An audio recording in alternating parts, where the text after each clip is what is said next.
Hey everybody, Easy Amateur Radio here, and today we're going to look at my 2006 Dodge 3500. We're going to look at my radio install on it. So we'll go over here.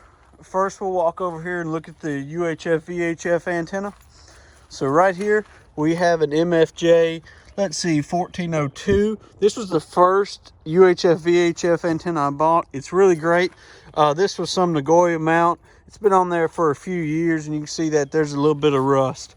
Up top, what we're looking at is a Wilson 1000 mag mount. I used to not be a fan of mag mounts, but over the years, I've really come to like them.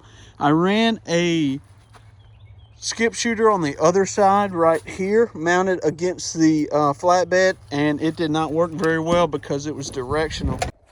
Okay guys, so now we're in the truck and I have my RCI X9. This is a brand new radio that I just purchased. Does about 120 watts from Ranger.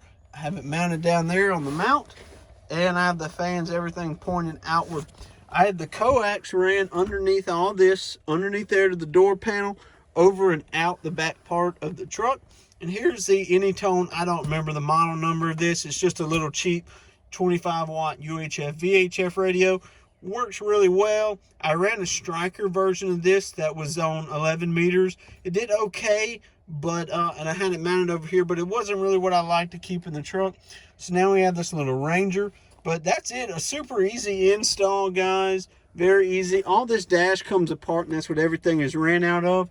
And if you excuse the sun, there is the UHF antenna, and you saw the CB mount up top, 73.